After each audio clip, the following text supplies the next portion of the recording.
ma fiancée a demandé une pause pour explorer sa relation avec son ex 3 mois avant notre mariage, alors j'ai tout annulé et j'ai disparu complètement de la circulation, vivant ce qui a probablement été l'implosion de couple la plus rapide de l'histoire de la région lyonnaise, et honnêtement, j'essaie encore de comprendre comment quelqu'un peut planifier un mariage avec vous un jour et demander à retourner avec son ex le lendemain.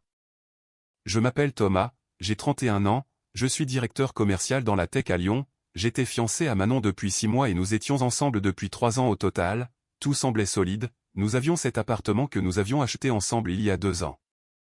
Le mariage était prévu pour le printemps prochain, tout notre avenir était tracé. Elle est graphiste, super drôle, et jusqu'à il y a 2 semaines, je pensais avoir gagné au loto côté relations.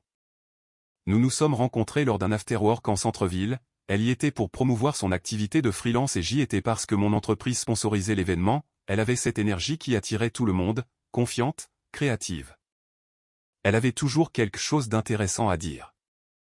Nous avons commencé à parler de son dernier projet, une refonte de marque pour un restaurant local, et je me suis retrouvé véritablement intéressé par son processus créatif. Nos premiers rendez-vous étaient incroyables, elle me montrait les concepts sur lesquels elle travaillait.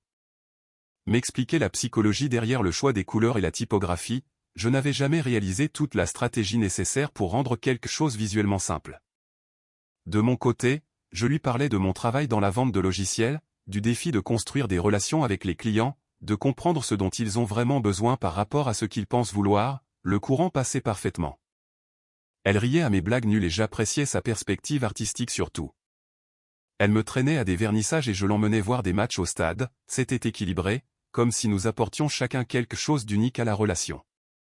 L'appartement que nous avons acheté ensemble était un petit bijou dans le 6e arrondissement, 3 pièces, lumineux, à 2 pas de super resto, nous avons passé des mois à choisir les meubles ensemble, à débattre sur les couleurs de peinture de la manière la plus agréable possible.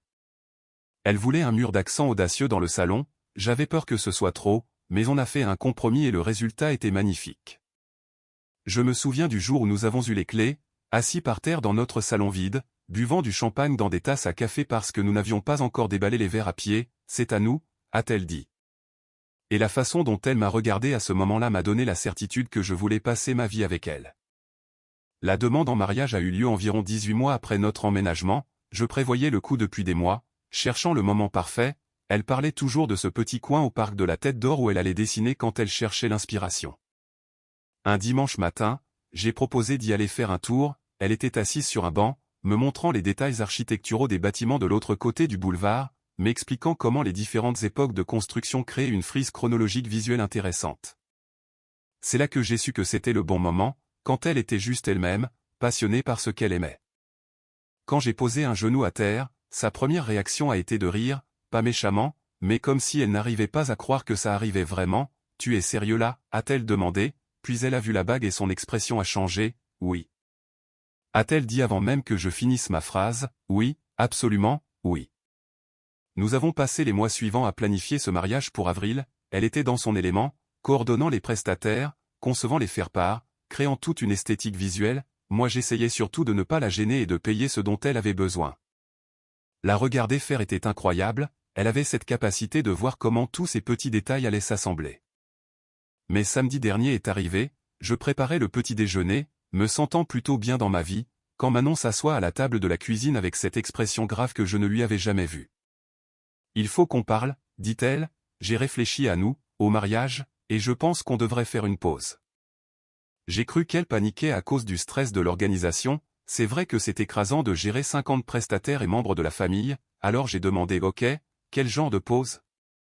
Et elle a répondu « Eh bien, Lucas m'a recontacté, Lucas, son ex de la fac, le coach sportif qu'elle disait toujours trop immature mais qui continuait mystérieusement à liker toutes ses photos Instagram depuis 3 ans.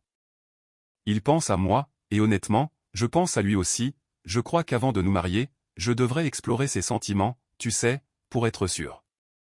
Je suis resté assis là avec mon café, essayant de traiter ce que j'entendais, mon cerveau cherchait une autre interprétation, une façon de comprendre ça autrement que ce que ça semblait être. Tu veux faire une pause dans nos fiançailles pour coucher avec ton ex?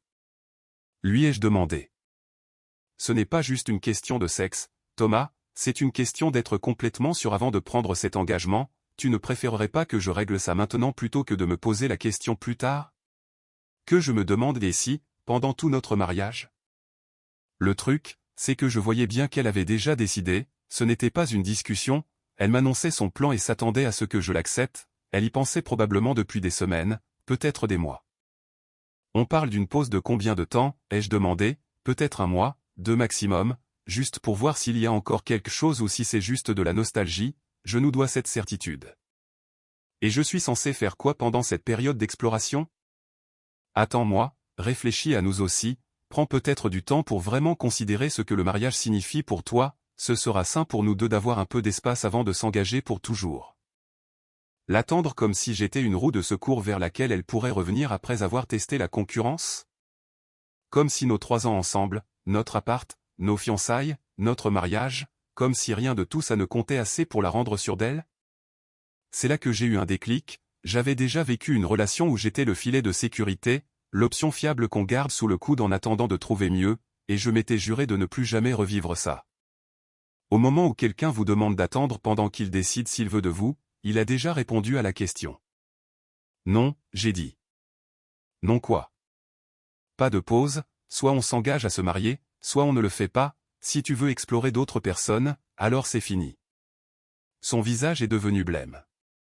Thomas, c'est pas juste, j'essaie d'être honnête avec toi sur mes sentiments au lieu de me poser des questions éternellement ou pire, de te tromper. Et moi je suis honnête sur les miens, je ne serai le plan B de personne. Elle s'est mise à pleurer, disant que j'étais déraisonnable, qu'elle m'aimait mais qu'elle avait besoin d'être sûre, que Lucas l'avait contactée et que ça avait réveillé de vieux sentiments qu'elle croyait résolus. Qu'il valait mieux gérer ça maintenant que de laisser ça empoisonner notre mariage plus tard. Mais voilà ce que l'expérience m'a appris, quand quelqu'un vous dit qu'il a besoin de voir si l'herbe est plus verte ailleurs, il est déjà parti, au moment où elle a entretenu le contact avec Lucas au lieu de le couper immédiatement, elle avait fait son choix. J'ai enlevé ma bague, je l'ai posée sur la table et j'ai dit les fiançailles sont annulées. Tu n'es pas sérieux. Très sérieux, appelle Lucas, dis-lui qu'il a gagné le jeu auquel il jouait. Elle a continué à pleurer, à essayer d'expliquer que ce n'était pas ce qu'elle voulait, qu'elle avait juste besoin d'être totalement sûre, mais j'en avais fini d'écouter des explications sur pourquoi nos 3 ans ensemble ne suffisaient pas. J'ai passé le reste de la journée à appeler les prestataires, le photographe, le fleuriste, le traiteur, le lieu de réception, la plupart ont été compréhensifs, certains ont gardé les arts, mais je m'en fichais. Mon frère Julien est passé ce soir-là pour m'aider avec la logistique de la séparation de nos vies. T'es sûr de toi? A-t-il demandé pendant qu'on mettait mes vêtements en carton. Elle m'a demandé d'attendre pendant qu'elle couche avec un autre mec, qu'est-ce que je suis censé faire d'autre?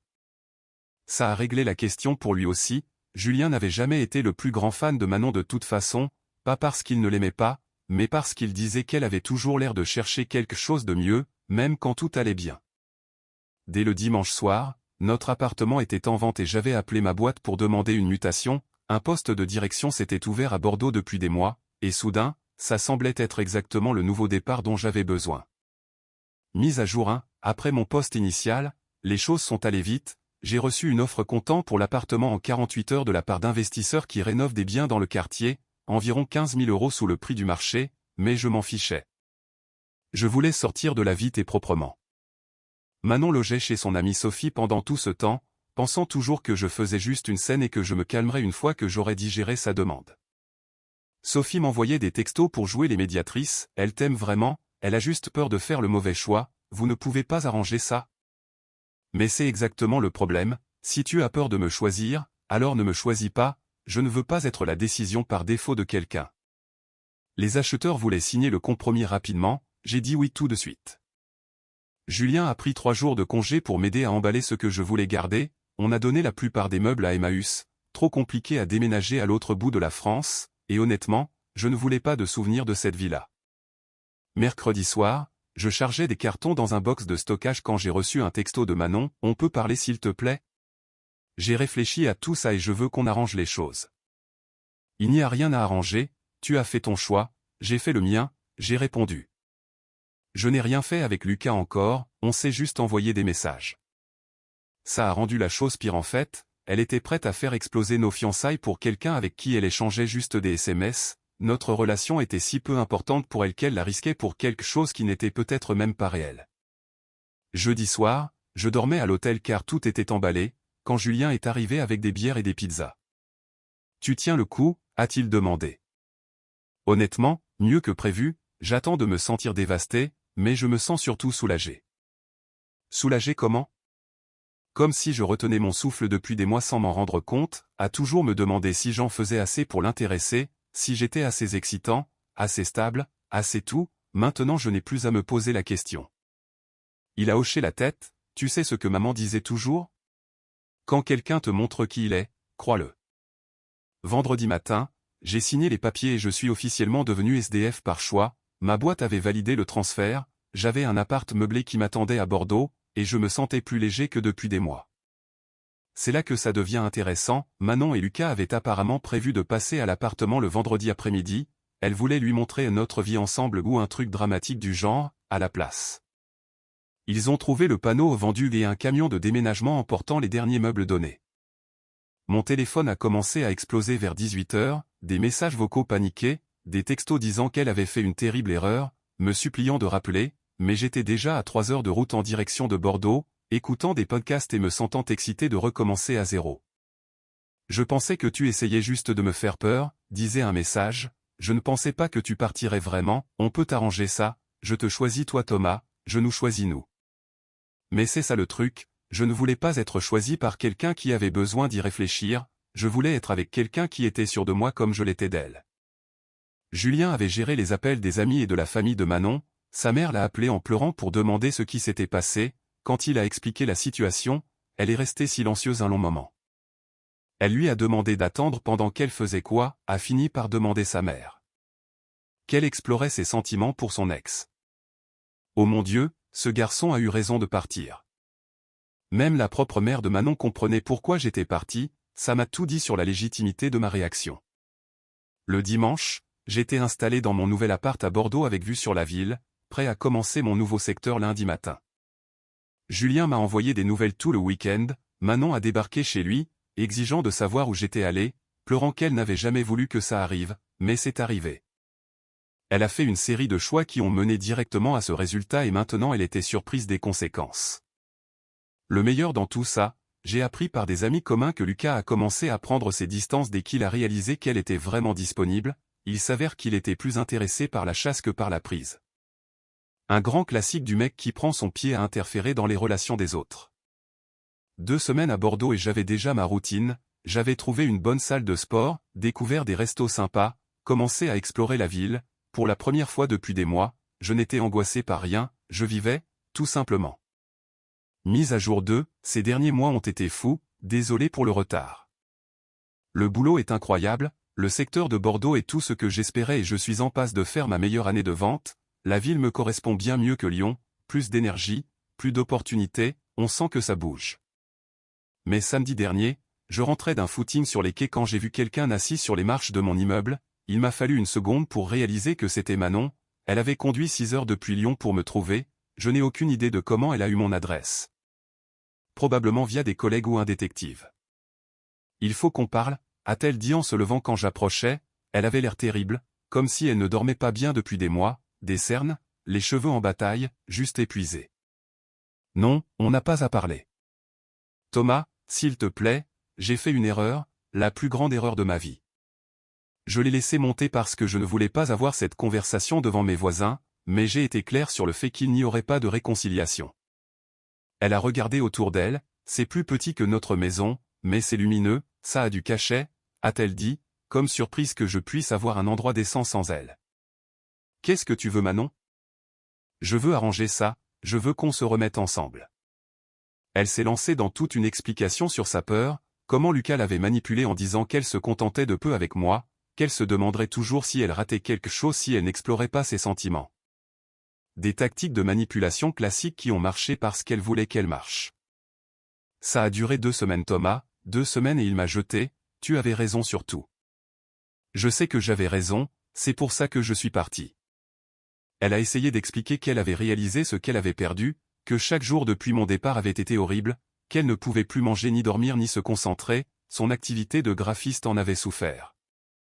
Je vois un psy, a-t-elle dit, je travaille sur ma peur de l'engagement, ma tendance à l'auto-sabotage quand les choses deviennent trop sérieuses. C'est bien pour toi, c'est un travail important. Je veux le faire avec toi, je veux qu'on aille en thérapie de couple et qu'on reconstruise ce qu'on avait.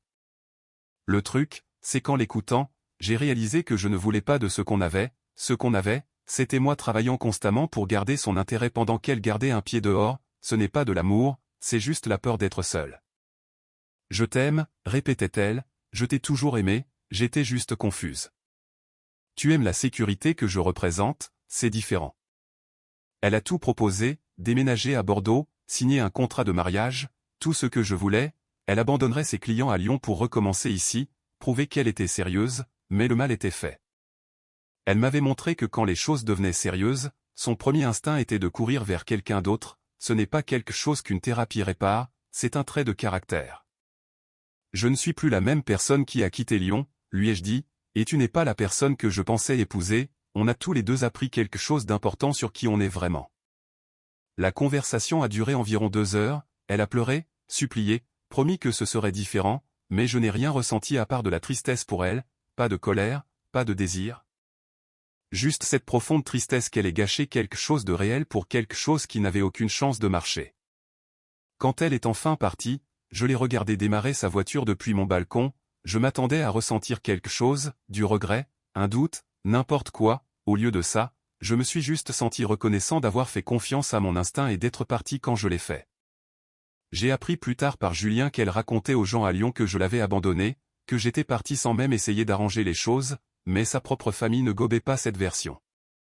Son père lui avait apparemment dit qu'elle avait jeté la meilleure chose qui lui soit arrivée pour un fantasme, sa mère appelait Julien périodiquement pour s'excuser du comportement de sa fille. Thomas était parfait pour elle, disait-elle, elle ne retrouvera jamais un homme comme lui. Mais ce n'est plus mon problème.